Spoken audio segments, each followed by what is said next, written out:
Hi friends, സച്ചിയുടെയും രേവതിയുടെയും ഏറ്റവും പുതിയ വിശേഷങ്ങളിലേക്ക് എല്ലാവർക്കും സ്വാഗതം. അങ്ങനെ നമ്മുടെ ശ്രുതിയുടെ അച്ഛൻ്റെ ഒരു ഫോട്ടോ വേണമെന്ന് പറഞ്ഞിരുന്നല്ലോ. ആ ഫോട്ടോയ്ക്ക് വേണ്ടിയിട്ട് നമ്മുടെ ശ്രുതി വിമലാമ്മയുടെ അടുത്ത് ചെല്ലുന്നുണ്ട്. അങ്ങനെ ആ അച്ഛൻ്റെ ഒരു പഴയ ഫോട്ടോയും എല്ലാം റെഡിയാക്കിയിട്ട് ശ്രുതി വീട്ടിലേക്ക് കൊണ്ടുവരുന്നുണ്ട്. അതിൻ്റെ വിശേഷങ്ങളും പിന്നീട് നമ്മുടെ ശ്രീകാന്തിൻ്റെയും വർഷയുടെയും വെഡ്ഡിങ് ആനിവേഴ്സറി ആണല്ലോ. ആ ഫംഗ്ഷൻ വെച്ചിട്ട് നമ്മുടെ വർഷ പിണങ്ങിപ്പോവുകയാണ്. പിണങ്ങിപ്പോയ വർഷയെ സമയമായിട്ടും കാണാതിരുന്ന സച്ചിയും രേവതിയും അന്വേഷിച്ച് ചെല്ലുമ്പോൾ കാണുന്നത് വളരെ ഞെട്ടിക്കുന്ന ഒരു കാര്യമാണ് കേട്ടോ. അപ്പോൾ ആ വിശേഷങ്ങളിലേക്കാണ് നമ്മളിന്ന് പോകുന്നത്. എപ്പിസോഡ് ഫുള്ളായിട്ട് വാച്ച് ചെയ്യണേ. ശ്രുതിയുടെ അച്ഛൻ്റെ കർമ്മങ്ങളൊക്കെ ചെയ്യാൻ വേണ്ടിയിട്ട് ചിതാഭസ്മവും ഫോട്ടോയും വേണമെന്ന് ചന്ദ്രമതി നിർബന്ധം പിടിക്കുന്നതനുസരിച്ചിട്ട് ശ്രുതി ബീരാനെ വിളിച്ചിട്ട് കാര്യങ്ങളൊക്കെ പറയുന്നുണ്ടല്ലോ. എല്ലാവരും കൂടി പറയുമ്പോൾ ബീരാനെ നിർബന്ധിച്ചിട്ട് ഒരു തവണയും കൂടി എന്ന് പറഞ്ഞിട്ട് ശ്രുതിയും മീരയും കൂടിയിട്ട് ബീരാനെ അങ്ങോട്ടേക്ക് എത്തിക്കാനുള്ള കാര്യങ്ങളൊക്കെ ചെയ്യുന്നുണ്ട്. അങ്ങനെ ചിതാഭസ്മത്തിന് പകരം കുറച്ച് എന്തെങ്കിലും കരിയിലയൊക്കെ പൊടിച്ച് കരിച്ചിട്ട് ഒരു കലത്തിനകത്ത് ഇട്ടാൽ മതി. അച്ഛൻ ഫോട്ടോയ്ക്ക് എൻ്റെ അച്ഛൻ്റെ ഫോട്ടോ തന്നെ കൊണ്ടുവരാമെന്നും പറഞ്ഞിട്ട് വിമലാമ്മയുടെ അടുത്തേക്ക് ശ്രുതി ചെല്ലുന്നുണ്ട്. അങ്ങനെ വിമലാമ്മ പറയുന്നുണ്ട്, മോളെ നിൻ്റെ അച്ഛൻ്റെ ഫോട്ടോ എന്ന് പറഞ്ഞാൽ ഏതോ ഒരു പഴയ ഫോട്ടോ എങ്ങാണ്ടേ ഉള്ളൂ, അതിപ്പോൾ എന്താ ചെയ്യാന്ന് ചോദിക്കുന്നുണ്ട്.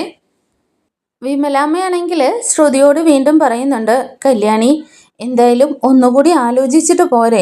ഇപ്പോഴ് എല്ലാവരോടും സത്യങ്ങൾ തുറന്നു പറഞ്ഞാൽ നിനക്ക് പിന്നെ ഈ ടെൻഷനും വെച്ചുകൊണ്ട് നടക്കണമെന്ന് ചോദിക്കുന്നുണ്ടേ. ഇത് കേൾക്കുമ്പോഴേക്ക് ശ്രുതി അങ്ങ് ദേഷ്യപ്പെടുകയാണ് കേട്ടോ. അമ്മയ്ക്ക് എന്നെ കാണുമ്പോൾ ഇത് മാത്രമേ പറയാനുള്ളൂ. അമ്മ ഒറ്റ ഒരാളാണ് എൻ്റെ ജീവിതം നശിപ്പിച്ചത്. എന്നിട്ടിപ്പോൾ ഒരു കിട്ടിയ ജീവിതം എങ്ങനെയെങ്കിലും സന്തോഷമായിട്ട് ജീവിക്കാമെന്ന് വിചാരിക്കുമ്പോൾ അതിനും അമ്മ സമ്മതിക്കില്ലേ എന്നൊക്കെ ചോദിച്ചിട്ട് വിമലാമ്മയോട് ചാടിക്കടിക്കുന്നുണ്ട്. എന്നാൽ വിമലാമ്മ പറയുന്നുണ്ട്, കല്യാണി അതല്ല, നീ ഇങ്ങനെ ഓരോ ദിവസവും ഓരോ കാര്യങ്ങളിൽ സമാധാനമില്ലാതെ നടക്കുന്ന കണ്ടിട്ട് എനിക്ക് സഹിക്കുന്നില്ലാന്നേ. അമ്മ ഇപ്പോൾ കൂടുതലൊന്നും പറയണ്ട. ഇനി കാര്യങ്ങൾ എന്ത് ചെയ്യണമെന്ന് എനിക്കറിയാം. അമ്മയുടെ കയ്യിൽ അച്ഛൻ്റെ ഒരു ഫോട്ടോ ഉണ്ടോ ഇല്ലയോ എന്ന് ചോദിക്കുകയാണേ.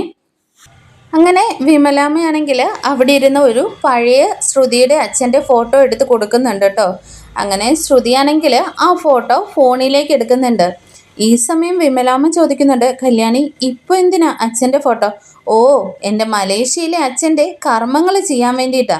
ഇനിയിപ്പോൾ ഒരച്ഛൻ്റെ ഫോട്ടോ ചോദിക്കുമ്പോൾ ഞാൻ എവിടെ നിന്ന് കൊടുക്കാനാ?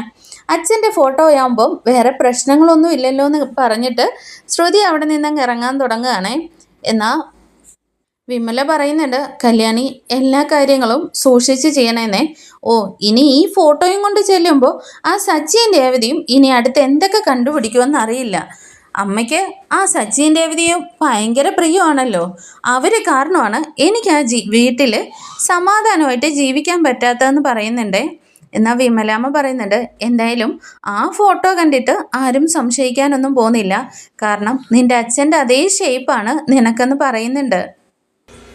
ആ ഫോട്ടോയുമായിട്ട് ശ്രുതി നേരെ ചെല്ലുന്നത് ഒരു സ്റ്റുഡിയോയിലാണ് കേട്ടോ. അവിടെ ചെന്നിട്ട് വലിയ ലാമിനേറ്റ് ചെയ്ത് നല്ല ക്ലിയർ ആയിട്ടുള്ള ഒരു ഫോട്ടോയൊക്കെ സംഘടിപ്പിച്ച് നമ്മുടെ ബീരാനെ ഏൽപ്പിക്കുന്നുണ്ട്.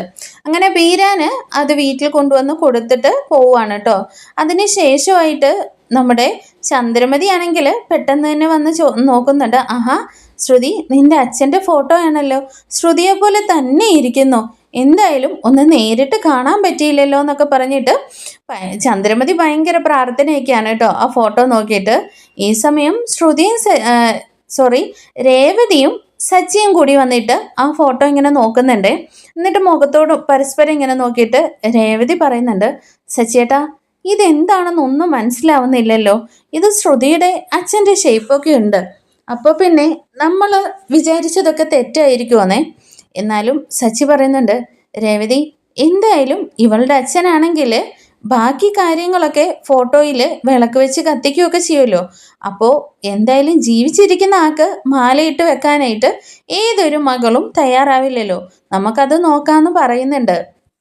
ചന്ദ്രമതി പറയുന്നുണ്ട്, മോളെ ശ്രുതി ഈ ഫോട്ടോ ഇനി ഈ വീട്ടിൽ തന്നെ എപ്പോഴും വെക്കണം. ഇതിന് മാലയിട്ട് വെച്ചിട്ട് എന്നും വിളക്ക് കത്തിച്ച് അച്ഛന് വേണ്ടി പ്രാർത്ഥിക്കണമെന്നൊക്കെ പറയുന്നുണ്ട്. ഈ സമയം രേവതിയും പറയുന്നുണ്ട്, അതെ, എന്നും അച്ഛന് വേണ്ടിയിട്ട് വിളക്ക് വെച്ച് പ്രാർത്ഥിക്കണം, അതിൻ്റെ ഐശ്വര്യം നമുക്കുണ്ടാവും എന്നൊക്കെ പറയുന്നുണ്ട്. കാരണം ശ്രുതി വിളക്ക് കത്തിച്ച് പ്രാർത്ഥിക്കുന്നുണ്ടോ ഇല്ലയോ എന്നും കൂടി അറിയാൻ വേണ്ടിയിട്ടാണ് രേവതി അങ്ങനെ പറയുന്നത്. ശ്രുതിയാണെങ്കിൽ ഇങ്ങനെ രേവതിയെ നോക്കിയിട്ട് ഒരു പുച്ഛിച്ച ഒരു ചിരിയും കൂടി ചിരിക്കുന്നുണ്ട് കേട്ടോ. രേവതി അപ്പോൾ പറയുന്നുണ്ട്, എൻ്റെ അച്ഛൻ്റെ ഫോട്ടോയും വീട്ടിൽ അമ്മ മാലയിട്ട് വെച്ചിട്ടുണ്ട്. എന്നും അമ്മ അതിൻ്റെ മുമ്പിൽ വിളക്ക് വെച്ചിട്ട് പ്രാർത്ഥിച്ചിട്ടാണ് എല്ലാ കാര്യങ്ങളും ചെയ്യാറെന്നൊക്കെ പറയുന്നുണ്ട്. അപ്പോഴേക്ക് സച്ചിൻ പറയുന്നുണ്ട്, ആ ശരിയാ രേവതി, അങ്ങനെ തന്നെ വേണം. എന്തായാലും നമ്മുടെ വീട്ടിലെ കാരണവന്മാരല്ലേ, അവർക്ക് വേണ്ടിയിട്ട് നമ്മൾ വിളക്ക് കത്തിച്ചിട്ട് ഏതൊരു കാര്യവും ചെയ്താൽ അതിൻ്റെ ഐശ്വര്യം ഉണ്ടാവല്ലോ. ചന്ദ്രമതി പറയുന്നുണ്ട്, രേവതി നീ പോയി പെട്ടെന്ന് നല്ലൊരു പൂമാല എടുത്തിട്ട് വാന്നും പറഞ്ഞിട്ട് ചന്ദ്രമതി തന്നെ രേവതിയുടെ കയ്യിൽ നിന്ന് പൂമാല വാങ്ങിയിട്ട് ആ ഫോട്ടോയ്ക്കൊക്കെ ഇടുന്നുണ്ട് കേട്ടോ. സച്ചിൻ രേവതിയും ഭയങ്കര ആകാംക്ഷയിൽ നിൽക്കുവാണ് ഇനി ശ്രുതി എന്താണ് ചെയ്യാൻ പോകുന്നതെന്ന് അറിയാനേ. കാരണം ജീവിച്ചിരിക്കുന്ന അച്ഛനാണെങ്കിൽ ഒരിക്കലും ശ്രുതി വിളക്ക് കത്തിക്കുകയല്ലോ, എന്താണ് ചെയ്യാൻ പോകുന്നതെന്ന് ഇങ്ങനെ നോക്കിയിരിക്കുകയാണ്. എന്നാൽ ശ്രുതി ഭയങ്കര ഹാപ്പി ആയിട്ട് അച്ഛൻ്റെ ഫോട്ടോയ്ക്ക് മുമ്പിൽ പോയി നിന്നിട്ട് പ്രാർത്ഥിക്കുന്നൊക്കെ ഉണ്ട്. കാരണം ശ്രുതിക്ക് അതിനകത്ത് ടെൻഷൻ അടിക്കേണ്ട കാര്യമില്ലല്ലോ. വർഷങ്ങൾക്ക് മുമ്പേ ശ്രുതിയുടെ അച്ഛൻ മരണപ്പെട്ടു പോയതാണ്. ശ്രുതിയേക്കായാലും മുമ്പേ തന്നെ നമ്മുടെ ചന്ദ്രമതിയാണ് കേട്ടോ ഓടിപ്പോയിട്ട് ആ ഫോട്ടോയുടെ മുമ്പിൽ പോയി നിന്ന് പ്രാർത്ഥിക്കുന്നത്. ചന്ദ്രമതി ഇങ്ങനെ മനസ്സിൽ പോയി നിന്നിട്ട് പ്രാർത്ഥിക്കുന്നുണ്ട് കേട്ടോ. ശ്രുതിയുടെ അച്ഛൻ്റെ പേര് വിളിച്ചിട്ട് എത്രയും പെട്ടെന്ന് ആ സ്വത്തുക്കളുടെ എല്ലാ പ്രശ്നങ്ങളും മാറ്റിയിട്ട് സ്വത്തുക്കൾ മുഴുവൻ ശ്രുതിക്ക് തന്നെ കിട്ടണം, യാതൊരുവിധ പ്രശ്നങ്ങളൊന്നും ഇല്ലാതെ എല്ലാം ശരിയാക്കാനായിട്ട് ഒരു വഴി കാണിച്ചു തരണമെന്നൊക്കെയാണ് കേട്ടോ ചന്ദ്രമതിയുടെ പ്രാർത്ഥന. ഇതെല്ലാം കാണുമ്പോൾ രേവതിയും സച്ചിയും ഇങ്ങനെ നോക്കുന്നുണ്ട്. ശ്രുതിയാണെങ്കിൽ ആ ഫോട്ടോയ്ക്ക് മുന്നിൽ നിന്നിട്ട് പ്രാർത്ഥിച്ചിട്ട് വിളക്കൊക്കെ കത്തിച്ചിട്ട് ഭയങ്കര സങ്കടത്തോട് കൂടിയിട്ടാണ് കേട്ടോ റൂമിലേക്ക് അങ്ങ് കയറി ചെല്ലുന്നത്. ഈ സമയം ശ്രുതി ചോദിക്കുന്നുണ്ട്, ശ്രുതി ഇനിയിപ്പോൾ ആ ചിതാഭസ്മം അത് നമ്മൾ എങ്ങനെ എന്താ ചെയ്യാന്നൊക്കെ ചോദിക്കുകയാണ് കേട്ടോ. അതെ ശ്രുതി കൂടുതൽ അങ്ങ് ടെൻഷൻ ആവാതെ ആ കാര്യങ്ങളൊക്കെ എന്താന്ന് വെച്ചാൽ ചെയ്തോളാന്ന് പറഞ്ഞിട്ട് ശ്രുതി അങ്ങ് ദേഷ്യപ്പെടുകയാണ്. അപ്പോഴേക്കും ശ്രുതി ചോദിക്കുന്നുണ്ട്, ശ്രുതി നീ ഇപ്പം എന്തിനാ ദേഷ്യപ്പെടുന്നത്?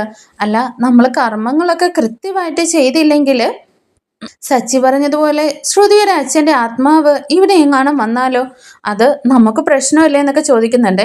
അതെ ശ്രുതി എന്താ കരുതിയിരിക്കുന്നത്, എൻ്റെ അച്ഛൻ അങ്ങനെ ആരെയും പേടിപ്പിക്കാനൊന്നും വരുന്നില്ല, മര്യാദയ്ക്ക് കിടന്ന് ഉറങ്ങാൻ നോക്കെന്നും പറഞ്ഞിട്ട് ശ്രുതി ദേഷ്യപ്പെട്ട് അങ്ങ് തിരിഞ്ഞു കിടക്കുകയാണ്. പിന്നീടായിട്ടാണെങ്കിൽ നമ്മുടെ ശ്രീകാന്തിൻ്റെയും വർഷയുടെയും വെഡ്ഡിങ് ആനിവേഴ്സറിക്ക് വേണ്ടിയിട്ട് ഒരു ഹോട്ടലിലാണ് കേട്ടോ എല്ലാ ഫങ്ഷൻസ് എല്ലാം അറേഞ്ച് ചെയ്തേക്കുന്നത്.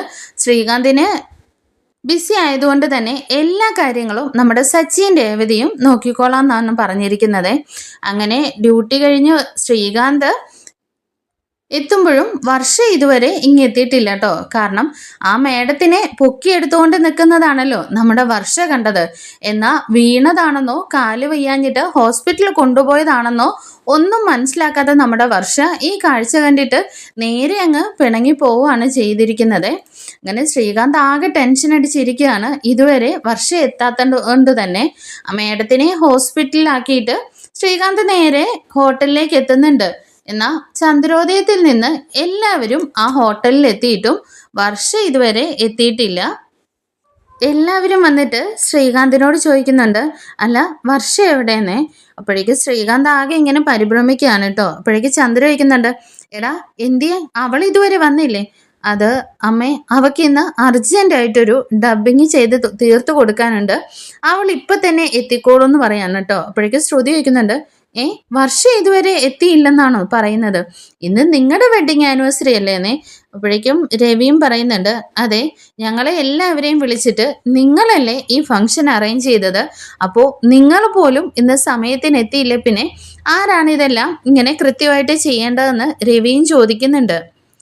ശ്രീകാന്ത് വീണ്ടും പറയുന്നുണ്ട്, അച്ഛാ അത് അർജൻറ്റായിട്ട് ഒരെണ്ണം തീർത്തു കൊടുക്കാനുള്ളത് കൊണ്ടാണ് അവൾ ഹോളിലേക്ക് പെട്ടെന്ന് തന്നെ എത്തിക്കോളൂ എന്ന് പറയുകയാണേ. എന്നാൽ ശ്രുതി പറയുന്നുണ്ട്, അതെ ഞാനൊരു ബിസിനസ് മാനാണ്, എൻ്റെ വിലപ്പെട്ട സമയം മാറ്റി വെച്ചിട്ട് ഞാൻ ലീവ് എടുത്തിട്ട് പോലും വന്നിരിക്കുന്നു.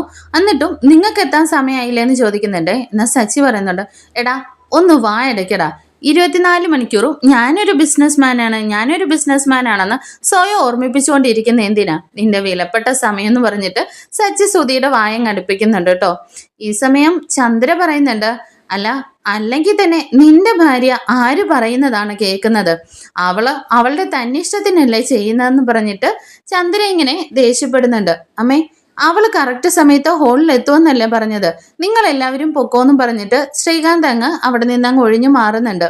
അങ്ങനെ സച്ചിയും രേവതിയും കൂടിയിട്ട് അവരെ എല്ലാവരെയും ഹോളിലേക്ക് പറഞ്ഞു വിടുന്നുണ്ട്.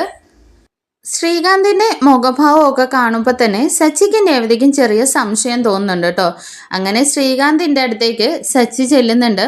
എടാ, നിന്റെ മുഖം എന്താ വല്ലാണ്ടിരിക്കുന്നത്? എവിടെ വർഷ എവിടെയെന്ന് ചോദിക്കുന്നുണ്ട്. സച്ചിയേട്ടാ, ഞാൻ പറഞ്ഞില്ലേ അവള് ഹോളിലേക്ക് എത്തുവന്നേ. ഈ സമയം രേവതി അങ്ങോട്ടേക്ക് വന്നിട്ട് പറയുന്നുണ്ട്, ശ്രീകാന്തെ, നീ വെറുതെ കള്ളത്തരം പറയാൻ നിൽക്കണ്ട. നിന്റെ മുഖം കണ്ട ഞങ്ങൾക്കറിയില്ലേ വർഷയ്ക്ക് എന്തു പറ്റി, അവൾ എവിടെയെന്ന് ചോദിക്കുന്നുണ്ട്. സച്ചിയും പറയുന്നുണ്ട്, എടാ, ഞാൻ നിന്റെ ഏട്ടനല്ലേ, നിന്റെ മുഖത്ത് എന്തൊക്കെ ഭാവവ്യത്യാസങ്ങളുണ്ടായാലും അതെനിക്ക് മനസ്സിലാവും. എന്താ സംഭവിച്ചതെന്ന് വെച്ചാൽ നീ കാര്യം പറയാണേ. അങ്ങനെ ശ്രീകാന്ത് റെസ്റ്റോറൻറ്റിൽ വെച്ചിട്ട് നടന്ന സംഭവങ്ങളൊക്കെ സച്ചിയോടും രേവതിയോടും പറയുന്നുണ്ട്. വർഷയെ വിളിച്ചിട്ടാണെങ്കിൽ വർഷയുടെ ഫോണ് സ്വിച്ച് ഓഫ് ആണ് കേട്ടോ.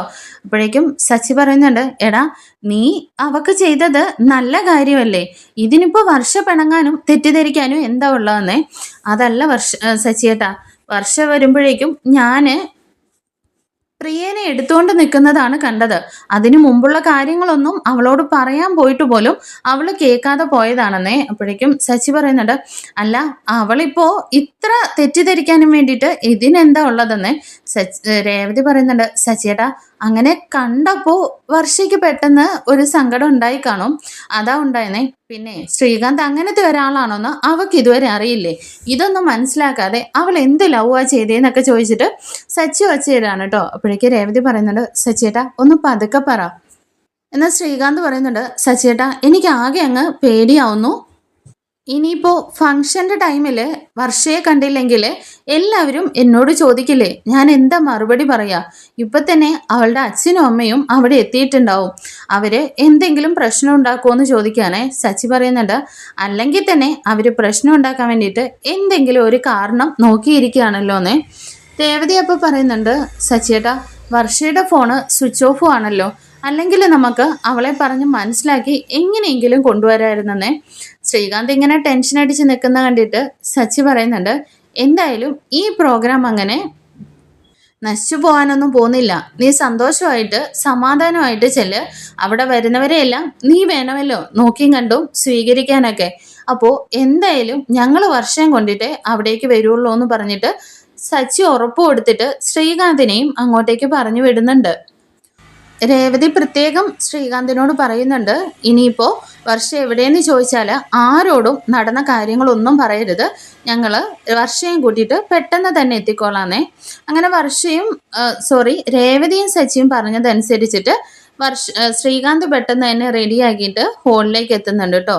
പിന്നീടായിട്ട് കാണിക്കുന്നത് ഫംഗ്ഷന് വേണ്ടിയിട്ട് എല്ലാവരും എത്തിക്കൊണ്ടിരിക്കുകയാണ്. നമ്മുടെ മധുസൂദനും മഹിമയൊക്കെ എത്തിയിട്ടുണ്ട്. ഇങ്ങനെ രവിയും ചന്ദ്രയും കൂടിയിട്ട് ഹോളിലെ ഡെക്കറേഷൻസ് എല്ലാം ഇങ്ങനെ നോക്കി നല്ല ഭംഗിയുണ്ടെന്നൊക്കെ പറഞ്ഞിട്ട് നോക്കി നിൽക്കുകയാണ്. ശ്രുതിയും കൂടിയിട്ട് അതെല്ലാം ഇങ്ങനെ കണ്ട് സംസാരിച്ചുകൊണ്ട് നിൽപ്പുണ്ട്. ശ്രീകാന്ത് ആകെ ഇങ്ങനെ ടെൻഷൻ അടിച്ചിട്ട് വീണ്ടും ഇങ്ങനെ വർഷയുടെ ഫോണിൽ ട്രൈ ചെയ്തുകൊണ്ടേ ഇരിക്കുകയാണ്. ശ്രീകാന്തിനെ ഇങ്ങനെ ശ്രദ്ധിച്ചിട്ട് ചന്ദ്രമതി അങ്ങോട്ടേക്ക് ചെന്നിട്ട് പറയുന്നുണ്ട്, എന്താടാ വർഷ ഇതുവരെ എത്തിയില്ലെന്നേ? ഇല്ലമ്മേ, ഇപ്പോൾ അവൾ എത്തുമെന്ന് പറയുന്നുണ്ട്. എടാ, ഇതുകൊണ്ടാണ് ഞാൻ നിന്നോട് പറയുന്നത് അവളെ ഇങ്ങനെ അവളുടെ തന്നെ ഇഷ്ടത്തിന് വിടരുതെന്നുള്ളത്. നീ നിന്റെ കൺട്രോളിൽ വെച്ചില്ലെങ്കിൽ ഇപ്പം തന്നെ നിന്ന് വിയർക്കുന്നത് പോലെ എന്നും വിയർക്കേണ്ടി വരുമെന്നൊക്കെ ഇങ്ങനെ ചന്ദ്ര പറയുന്ന കേട്ടോണ്ട് രവി അങ്ങോട്ടേക്ക് വരുന്നുണ്ട്. രവി അപ്പോൾ പറയുന്നുണ്ട്, എന്താ ചന്ദ്രേ, നീ എന്താ പറഞ്ഞത്? ഭർത്താവ് ഭാര്യനെ കൺട്രോളിൽ വെക്കണമെന്ന്. നീ എൻ്റെ കൺട്രോളിലാണോ ഇപ്പോൾ ജീവിക്കുന്നതെന്ന് ചോദിക്കുകയാണേ. ഇത് കേൾക്കുമ്പോഴേക്കും ചന്ദ്ര പറയുന്നുണ്ട്, അല്ല, രവിയേട്ടൻ പറയുന്നത് എന്താ ഞാൻ അനുസരിക്കാതിരിക്കുന്നത്? പിന്നെ നീ എന്നോട് ചോദിച്ചിട്ടാണല്ലോ എല്ലാ കാര്യങ്ങളും ചെയ്യുന്നത്. ചന്ദ്രേ, എന്താ നിനക്കൊരു ന്യായം മരുമകൾക്കൊരു ന്യായം അങ്ങനെയാണോ എന്നൊക്കെ ചോദിക്കുന്നുണ്ടേ. അപ്പൊ നമ്മുടെ ചന്ദ്രയ്ക്ക് മറുപടി ഒന്നും പറയാനില്ലല്ലോ. എന്നാ ഇവര് തമ്മിൽ സംസാരിക്കുന്ന ഒന്നും ശ്രദ്ധിക്കാതെ വീണ്ടും ശ്രീകാന്ത് മാറി നിന്നിട്ട് ഇങ്ങനെ ഫോണിൽ ട്രൈ ചെയ്തുകൊണ്ടേ ഇരിക്കുക കേട്ടോ. ചന്ദ്ര അപ്പോൾ പറയുന്നുണ്ട്, രവിയേട്ടാ നിങ്ങൾ ശ്രീകാന്തിനെ ഒന്ന് ശ്രദ്ധിച്ചേ, അവൻ വല്ലാതെ വിഷമിച്ചാണ് നിൽക്കുന്നത്. ഇന്ന് അവർക്ക് വേണ്ടി തയ്യാറാക്കിയ ഫംഗ്ഷനാണ്. ഇന്ന് ഈ ഫംഗ്ഷന് അവർ രണ്ടുപേരും ഒരുമിച്ചല്ലേ വരേണ്ടത്. ആളുകളെല്ലാം ഇപ്പോൾ ചോദിച്ചു തുടങ്ങില്ലേ എന്നൊക്കെ ചന്ദ്ര പറയുന്നുണ്ട്. അങ്ങനെ ഡിസ്റ്റർബ്ഡ് ആയി നിൽക്കുന്ന ശ്രീകാന്തിന്റെ അടുത്തേക്ക് ശ്രുതി ചെല്ലുന്നുണ്ട്. എന്താടാ, വർഷ എത്താത്തത് കൊണ്ടാണോ നീ വിഷമിച്ച് നിൽക്കുന്നേനെ? ഏയ് അല്ല ശ്രുതിയേട്ടാ, വർഷ ഇപ്പൊ എത്തിക്കോളൂ എന്ന് ശ്രീകാന്ത് മറുപടി കൊടുക്കുന്നുണ്ട്. അങ്ങനെ നമ്മുടെ ഭാമയും ഫംഗ്ഷന് വേണ്ടിയിട്ട് എത്തുന്നുണ്ട് കേട്ടോ. അപ്പോൾ ശ്രീകാന്തിനെ കണ്ടപാടെ ഭാമ ചോദിക്കുന്നുണ്ട്, വർഷ എന്ത് ചെയ്യുന്നേ? ആൻറ്റി, അത് വർഷ ഡബ്ബിങ്ങിന് പോയിരിക്കും. ഇന്നും അവള് ഡബ്ബിങ്ങിന് പോയെന്ന് ചോദിക്കുന്നുണ്ട്. അല്ല, അവൾ ഇപ്പം തന്നെ എത്തുമെന്ന് പറയുമ്പോഴേക്കും ചന്ദ്ര അങ്ങോട്ടേക്ക് വന്നിട്ട്, കണ്ടോ വരുന്നവരെല്ലാം ചോദിക്കാൻ തുടങ്ങി, നീ എന്താന്ന് വെച്ചാൽ ചെയ്യുന്നു പറഞ്ഞിട്ട് ഭാമയും കൂട്ടിയിട്ട് ചന്ദ്ര അകത്തേക്ക് അങ്ങ് കയറി പോവാണ് കേട്ടോ. അങ്ങനെ നമ്മുടെ സുധിയുടെ ഫ്രണ്ട് ആയിട്ടുള്ള ആനന്ദും എത്തുന്നുണ്ട്. സുധിയെ കണ്ടപാടെ, ആഹാ എന്താ ബ്രോ ഫംഗ്ഷന് ഡ്രിങ്ക്സ് ഒക്കെ ഉണ്ടല്ലോ എന്ന് ചോദിക്കുന്നുണ്ടേ. ഈ പാർട്ടിക്ക് ഡ്രിങ്ക്സേ ഇല്ല, എൻ്റെ ആനിവേഴ്സറിക്ക് തന്നെ അന്ന് ഡ്രിങ്ക്സ് വെച്ച് എല്ലാം കുളമായത് ആണ്, അതുകൊണ്ട് ഇന്നില്ല എന്ന് പറയാനേ. എന്നാൽ ആനന്ദ് പറയുന്നുണ്ട്, ഈ കാര്യം എന്നോട് നേരത്തെ പറഞ്ഞിരുന്നെങ്കിൽ ഞാൻ ഈ പാർട്ടിക്ക് വരത്തേ ഇല്ലായിരുന്നു, എനിക്ക് ഒരുപാട് പലിശ പിരിക്കാനൊക്കെ ഉണ്ടേനെ, ഞാൻ പോയേക്കുവാന്നും പറഞ്ഞിട്ട് ആനന്ദ് അവിടെ നിന്നങ്ങ് പോവാൻ തുടങ്ങുന്നുണ്ട്. ഈ സമയം ശ്രുതി പറയുന്നുണ്ട്, ബ്രോ അങ്ങനെ പോവല്ലേ, ഈ ഫംഗ്ഷന് എനിക്കറിയാവുന്ന ഒരേ ഒരാള് നിങ്ങളാണ് എന്ന് പറഞ്ഞിട്ട് ആനന്ദിനെ അവിടെ പിടിച്ചു നിർത്തുന്നുണ്ട്. അങ്ങനെ മധുസൂദനും മഹിമയും കൂടിയിട്ട് നമ്മുടെ ശ്രീകാന്തിൻ്റെ അടുത്തേക്ക് വരികയാണ് കേട്ടോ. അവർ വരുന്നത് കാണുമ്പോൾ തന്നെ ശ്രീകാന്ത് ആണെങ്കിൽ പെട്ടെന്ന് തന്നെ ഫോണിൽ ആർക്കും ഇങ്ങനെ വഴി പറഞ്ഞു കൊടുക്കുന്നത് പോലെ ലെഫ്റ്റ് എടുത്ത് തിരിഞ്ഞു വന്നാൽ മതി എന്നൊക്കെ പറഞ്ഞിട്ട് അവരെ ശ്രദ്ധിക്കാതെ അങ്ങ് പോവാണേ. മഹിമ മോനേന്ന് വിളിക്കുന്നുണ്ടെങ്കിലും കാണാത്ത മട്ടിൽ ശ്രീകാന്ത് അവിടെ നിന്ന് അങ്ങ് ഒഴിഞ്ഞു മാറുന്നുണ്ട്. കാരണം വർഷയെക്കുറിച്ച് അന്വേഷിക്കാനാണ് അവർ വരുന്നതെന്ന് ശ്രീകാന്തിനറിയാം. ഈ സമയം മഹിമയെ കണ്ടതും പെട്ടെന്ന് തന്നെ ചന്ദ്ര ഭയങ്കരമായിട്ട് ഓടി വന്നിട്ട് രവിയെയും കൂട്ടി വന്നിട്ട് സ്വീകരിക്കുന്നൊക്കെ ഉണ്ട്.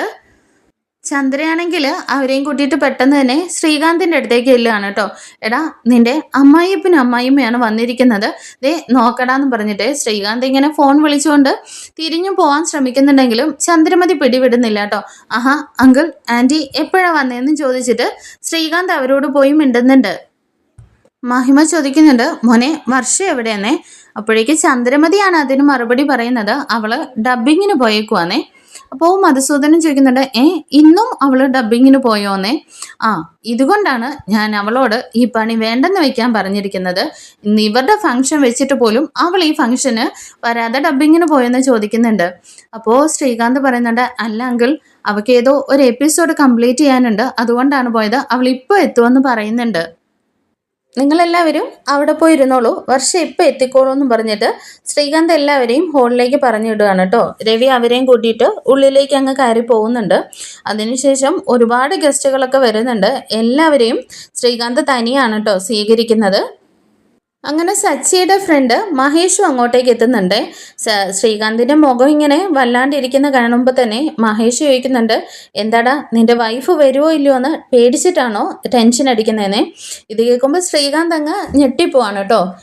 നീ ഷോക്കാവൊന്നും വേണ്ട, സച്ചി എന്നോട് എല്ലാ കാര്യങ്ങളും പറഞ്ഞു. നീ ഇവിടെ തനിയെ ടെൻഷൻ അടിച്ച് നിൽക്കുമായിരിക്കും, നിന്നെ ചെന്ന് സമാധാനിപ്പിക്ക്, അവർ വർഷയും കൂട്ടിയിട്ട് എത്തുള്ളൂ എന്ന് പറയാൻ വേണ്ടിയിട്ടാണ് എന്നെ വിട്ടതെന്നേ. ഇത് കേൾക്കുമ്പോഴേക്കും ശ്രീകാന്ത് പറയുന്നുണ്ട്, മഹേഷേട്ടാ എന്നാലും അവള് വരുവോ, എനിക്ക് ആകെ ടെൻഷൻ ആവുന്നു, പേടിയാവുന്നു എന്നൊക്കെ പറയുന്നുണ്ട്. അവള് സച്ചിൻ രേവതിയും അല്ലേ പോയേക്കുന്നത്, അവര് വർഷയും കൂട്ടി തന്നെ വരും, നീ സമാധാനമായിട്ട് നല്ല സന്തോഷമായിട്ട് ഇരിക്കുന്നു പറഞ്ഞിട്ട് ശ്രീകാന്തിനെ ഇങ്ങനെ ചിരിപ്പിക്കുന്നൊക്കെ ഉണ്ട്. കുറേ സമയമായിട്ടും വർഷയെ കാണാത്തതുകൊണ്ട് തന്നെ മധുസൂദനൻ വീണ്ടും ശ്രീകാന്തിനെ വിളിച്ചിട്ട് വർഷ ഇതുവരെ എത്തിയില്ലെന്ന് ചോദിക്കുന്നുണ്ട്. അവൾ ഇപ്പം എത്തിക്കോളൂ, നമുക്ക് പ്രോഗ്രാം സ്റ്റാർട്ട് ചെയ്യാമെന്നും പറഞ്ഞിട്ട് സ്റ്റാർട്ട് ചെയ്യാൻ തുടങ്ങാണ് കേട്ടോ. അപ്പോഴേക്കും എല്ലാവരും ചോദിക്കുന്നുണ്ട്, വർഷ എത്താതെയോന്നേ? കുട്ടികളുടെ പാട്ടും ചെറിയ ചെറിയ പരിപാടികളൊക്കെ ആദ്യം നടക്കട്ടെ, അപ്പോഴേക്കും വർഷ എത്തുമെന്ന് പറയുന്നുണ്ട്. ഈ സമയം എല്ലാവരും ചന്ദ്രമതിയോട് ഡാൻസ് കളിക്കാൻ പറയുന്നുണ്ട്. വർഷ എത്തട്ടെ, അതിനുശേഷം ഞാൻ ഡാൻസ് കളിച്ചോളാം എന്ന് പറയുന്നുണ്ട്. അങ്ങനെ ചെറിയ ചെറിയ ഫംഗ്ഷനുകളൊക്കെ പരിപാടികളൊക്കെ നടക്കുന്നുണ്ടെങ്കിലും അങ്ങനെ അതിനുശേഷം എല്ലാവരും കൂടി നിർബന്ധിച്ചിട്ട് ചന്ദ്രമതിയെ കൊണ്ട് ഡാൻസ് കളിപ്പിക്കുകയാണ് കേട്ടോ. രവിയുടെ അടുത്താണ് മധുസൂദനൻ ഇരിക്കുന്നത്. ചന്ദ്രയുടെ ഡാൻസ് കാണുമ്പോഴേക്കും മധുസൂദൻ പറയുന്നുണ്ട്, അല്ല നിങ്ങളുടെ ഭാര്യ നന്നായിട്ട് ആടുന്നുണ്ടല്ലോന്നേ. അതെ, അവൾ ആട്ടക്കാരിയൊന്നുമല്ല, അവര് നന്നായിട്ട് നാടോടി നൃത്തവും ഭരതനാട്യമൊക്കെ ചെയ്യുന്ന ആളാണെന്ന് പറയുകയാണേ. അപ്പോഴേക്കും എന്തായാലും നിങ്ങളുടെ വൈഫ് നല്ലൊരു ഡാൻസറാണ്. അവരെ ഡാൻസിന് വിട്ടിരുന്നെങ്കിൽ നിങ്ങൾക്ക് വീട്ടിലിരുന്ന് വെറുതെ നന്നായിട്ട് ഭക്ഷണം കഴിച്ചിരിക്കാവല്ലോ. എന്തായാലും ഈ KSRTCയിൽ നിന്ന് കിട്ടുന്ന പെൻഷനും കൊണ്ട് നിങ്ങൾക്ക് എന്ത് ചെയ്യാനാണെന്നും പറഞ്ഞിട്ട് ഒരു പുച്ഛത്തോട് കൂടിയിട്ട് രവിക്കിട്ടൊരു കുത്തു കൊടുക്കുന്നുണ്ട് കേട്ടോ നമ്മുടെ മധുസൂദനൻ. ഇതിന് മറുപടിയായിട്ട് രവി പറയുന്നുണ്ട്, അതെ അവൾ നല്ല ഡാൻസർ ആണെന്നുള്ള കാര്യം എനിക്കറിയാം എന്നും പറഞ്ഞിട്ട് അവളുടെ കഴിവ് വെച്ചിട്ട് ഉയർന്നു വരാനൊന്നും ഞാൻ ആഗ്രഹിച്ചിട്ടില്ല. ഞാൻ ചെറുപ്പം മുതലേ തന്നെ കഷ്ടപ്പെട്ടാണ് ജീവിച്ചത്. നല്ല രീതിയിൽ KSRTC ഡ്രൈവർ ആയിരുന്നിട്ടും നല്ല രീതിയിൽ എൻ്റെ കുടുംബം നോക്കി. ഇപ്പോഴും ഞങ്ങൾ സന്തോഷത്തോടു കൂടിയാണ് ജീവിക്കുന്നതെന്ന് പറഞ്ഞിട്ട് നല്ലൊരു തിരിച്ചു മറുപടി മധുസൂദൻ കൊടുക്കുന്നുണ്ട് കേട്ടോ. ഇത് കേട്ടിട്ട് ചമ്മിയ ഒരവസ്ഥയിൽ നമ്മുടെ വർഷയുടെ അച്ഛൻ ഇരിക്കുന്നുണ്ട്. ഈ സമയം സച്ചിയും രേവതിയും കൂടിയിട്ട് വർഷയെ അന്വേഷിച്ചിങ്ങനെ നേരെ ചെല്ലുന്നത് സ്റ്റുഡിയോയിലേക്കാണ്. അവിടെ ചെല്ലുമ്പോൾ തന്നെ വർഷ ഇന്ന് ഇവിടെ എത്തിയിട്ടില്ല, ഇന്ന് പ്രോഗ്രാം നടക്കുന്നത് കൊണ്ട് തന്നെ വരില്ല എന്ന് പറഞ്ഞിട്ടാണ് പോയതെന്ന്. വർഷ ഇനി മറ്റെവിടെയെങ്കിലും പോകാൻ ഇടയുണ്ടോ എന്ന് ചോദിക്കുന്ന സമയത്ത് മറ്റൊരു ഡബിംഗ് സ്റ്റുഡിയോയുടെ പേര് കൂടി പറഞ്ഞു കൊടുക്കുന്നുണ്ട് കേട്ടോ. അവിടെയും നമ്മുടെ സച്ചിയും രേവതിയും ചെന്ന് അന്വേഷിക്കുന്നുണ്ട്. അവിടെയും നമ്മുടെ വർഷയെ കാണാനില്ല. ആകെ ടെൻഷൻ അടിച്ച് സച്ചിയേട്ടാ ഇനി നമ്മൾ എന്താ ചെയ്യുക, അവൾ ഇനി എവിടെ പോയതായിരിക്കും എന്നൊക്കെ ചോദിക്കുന്നുണ്ട്. ഈ സമയം ഹോളിലാണെങ്കിൽ ശ്രീകാന്ത് ഇങ്ങനെ ടെൻഷൻ അടിച്ചിട്ട് വാതിക്കെ തന്നെ വന്ന് നിൽക്കുകയാണ്. ശ്രുതിയും കൂടി അങ്ങോട്ടേക്ക് വന്നിട്ട് ചോദിക്കുന്നുണ്ട്, എടാ നീ എന്താ ഇവിടെ വന്ന് നിൽക്കുന്ന? അല്ല ഇവിടെ വരുന്ന ആളുകളെ വെൽക്കം ചെയ്യണമല്ലോ, അതിന് വേണ്ടിയിട്ടാണെന്നേ. ഈ സമയം ശ്രുതി പറയുന്നുണ്ട്, അതെ ഇനി ആരും വരാനില്ല, ഇനി നിന്റെ വൈഫ് മാത്രമേ വരാനുള്ളൂന്നേ. അപ്പോഴേക്കും ശ്രുതി ചോദിക്കുന്നുണ്ട്, എന്താ വർഷം ഇതുവരെ വരാത്തേന്നേ? അവള് വന്നുകൊണ്ടിരിക്കുക എന്ന് പറയാം കേട്ടോ. ഈ സമയം ചന്ദ്രമതി ഇങ്ങനെ ഡാൻസ് കളിച്ച് മടുത്തിട്ട് ഇറങ്ങി വരുന്നുണ്ട്. ശ്രീകാന്ത് അപ്പം പറയുന്നുണ്ട്, അതെ അമ്മ ഒരു ഡാൻസും കൂടി കളിക്കുന്നേ. എടാ ഞാൻ കളിച്ച് മടുത്തു, എന്നാൽ ഭാമ ആൻറ്റി ഒരു ഡാൻസ് കളിക്കുന്നു പറഞ്ഞിട്ട് ഭാമയെ നിർബന്ധിച്ചിട്ട് ശ്രീകാന്ത് കയറ്റിവിടുകയാണ് കേട്ടോ. അങ്ങനെ ഭാമയും കളിച്ച് കഴിയുമ്പോൾ മഹിമയും നിർബന്ധിച്ച് ശ്രീകാന്ത് കയറ്റുന്നുണ്ട്. ഇത് കാണുമ്പോഴേക്കും ശ്രുതി ചോദിക്കുന്നുണ്ട്, എന്താടാ നീ എല്ലാവരെയും മത്സരിപ്പിച്ച് ഡാൻസ് കളിപ്പിക്കാൻ വേണ്ടിയിട്ടാണോ ഈ ഫംഗ്ഷൻ വെച്ചത്? വിശന്നിട്ട് വയ്യ, നീ കേക്ക് കട്ട് ചെയ്യുന്നുണ്ടോ എന്ന് ചോദിക്കുന്നുണ്ട്. അപ്പോഴേക്ക് ചന്ദ്ര ചോദിക്കുന്നുണ്ട്, വർഷ വരാതെയോന്നേ. ചന്ദ്രമതി പറയുന്നുണ്ട്, എടാ എന്തിയടാ അവൾ ഇതുവരെ ഇങ്ങ് എത്തിയില്ലല്ലോന്നേ.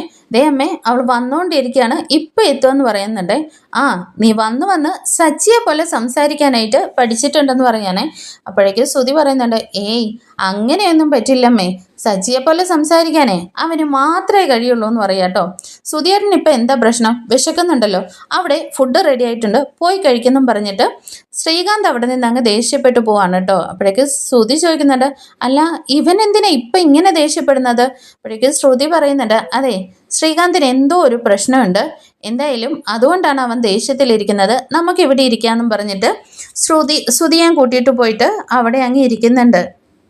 അങ്ങനെ മഹിമ ഡാൻസ് കളിച്ചുകൊണ്ടിരിക്കുമ്പോൾ തന്നെ നമ്മുടെ രവി ആണെങ്കിൽ പറയുന്നുണ്ട്, നിങ്ങളുടെ വൈഫിന് ഡാൻസ് നന്നായിട്ട് കളിക്കുന്നുണ്ടല്ലോ, ഇത് കുറച്ചുകൂടി നന്നായിട്ട് പഠിപ്പിച്ചിരുന്നെങ്കിൽ നിങ്ങൾക്ക് അവരുടെ ചെലവിൽ കഴിയാമായിരുന്നല്ലോ എന്ന്. ഇത് കേട്ടിട്ട് മധുസൂദനൻ ഇങ്ങനെ തല താഴ്ത്തി അങ്ങ് ഇരിക്കുകയാണ് കേട്ടോ. വർഷ വരാത്തതിൻ്റെയും ദേഷ്യത്തിൽ ഇങ്ങനെ ഇരിക്കുകയാണ്. ഈ സമയം ശ്രീകാന്ത് വന്നിട്ട് മഹേഷിനോട് ചോദിക്കുന്നുണ്ട്, മഹേഷേട്ടാ സച്ചിയേട്ടൻ വിളിച്ചോ, എന്തായി അവർ വരാറായോന്നേ? മഹേഷ് വിളിച്ച് അന്വേഷിക്കുന്ന സമയത്ത് ഇതുവരെയും വർഷയെ കണ്ടില്ല എന്നാണ് കേട്ടോ പറയുന്നത്. ശ്രീകാന്ത് വിളിച്ചിട്ട് പറയുന്നുണ്ട്, സച്ചിയേട്ടാ, ഞാനാണെങ്കിൽ ഇപ്പോൾ ഇവിടെ അമ്മയും ഭാമ ആൻറ്റിയും എല്ലാവരെയും മാറി മാറി ഡാൻസ് കളിപ്പിച്ചുകൊണ്ടിരിക്കുകയാണെന്നേ. ആഹാ, അത് കൊള്ളാലോ. എങ്കിൽ പിന്നെ ഞങ്ങളും കൂടി അവിടെ വന്ന് ഡാൻസ് കളിക്കാമെന്നാണ് കേട്ടോ സച്ചി പറയുന്നത്. ദേ സച്ചിയേട്ടാ, ഞാനിവിടെ മുള്ളിൽ നിൽക്കുകയാണ്, ഈ സമയം കോമഡി പറയില്ലെന്നേ. ഏയ്, നീ സമാധാനമായിട്ടിരിക്കടാ, ഞങ്ങളിപ്പോൾ എത്തിക്കോളാമെന്ന് പറഞ്ഞിട്ട് സച്ചി ഫോൺ കട്ട് ചെയ്യുന്നുണ്ട് കേട്ടോ. അങ്ങനെ വർഷയുടെ ഒരു ഫ്രണ്ടിനെ നമ്മുടെ സച്ചിയും രേവതിയും കാണുന്നുണ്ട്. അവരോട് ചോദിക്കുന്നുണ്ട്, വർഷ ഇനി എവിടെയാണ് പോകാൻ ചാൻസ് ഉള്ളത്, എവിടെയെങ്കിലും പോവുമെന്ന് പറഞ്ഞു വന്നേ. ആ, അവള് പോകാൻ ചാൻസ് ഉള്ള ഒരു സ്ഥലം ഉണ്ടെന്നും പറഞ്ഞിട്ട് അവർ പറഞ്ഞു കൊടുക്കുന്നത് ഒരു വക്കീലിൻ്റെ പേരാണ് കേട്ടോ. ഒരു വക്കീൽ ഓഫീസിലേക്കാണ് അവൾ പോയിരിക്കുന്നതെന്ന് പറയുന്നുണ്ട്. അങ്ങനെ നമ്മുടെ സച്ചിൻ രേവതിയും വർഷയെ അന്വേഷിച്ച് ചെല്ലുമ്പോൾ കാണുന്നത് നമ്മുടെ വർഷയാണെങ്കിൽ ഒരു ഫാമിലി കോർട്ടിലുള്ള ലോയറുമായിട്ട് സംസാരിച്ചുകൊണ്ട് ഇരിക്കുന്നതാണ്. അങ്ങനെ വർഷയും രേവതിയും സച്ചിൻ രേവതിയും കൂടിയിട്ട് വർഷയോട് ചെന്ന് കാര്യങ്ങൾ ചോദിക്കുന്ന സമയത്ത് വർഷ പറയുന്നത് കേട്ടിട്ട് ഞെട്ടി ഷോക്കായി നിൽക്കുന്ന സച്ചിൻ രേവതിയും കാണിച്ചുകൊണ്ടാണ് നമ്മുടെ എപ്പിസോഡ് തീരുന്നത്. അപ്പോൾ എന്തിനാണ് വർഷ അവിടെ പോയതെന്നും വർഷയുടെ അടുത്ത ലക്ഷ്യം എന്താണ്, നമ്മുടെ ആനിവേഴ്സറി ഫംഗ്ഷനൊക്കെ നന്നായിട്ട് നടക്കുമോ അതോ എന്തെങ്കിലും പ്രശ്നങ്ങളൊക്കെ ഉണ്ടാവുമോ എന്നൊക്കെ അറിയാനായിട്ട് നമുക്ക് അടുത്ത എപ്പിസോഡിൽ കാണാം. അടുത്ത എപ്പിസോഡുമായിട്ട് കാണും വരയ്ക്കും താങ്ക് യു ഫോർ വാച്ചിങ്. നമ്മുടെ ചാനൽ ഇഷ്ടമായ ഒന്ന് ലൈക്ക് ചെയ്തും ഹൈപ്പ് ചെയ്തും സബ്സ്ക്രൈബ് ചെയ്തും സപ്പോർട്ട് ചെയ്യണേ.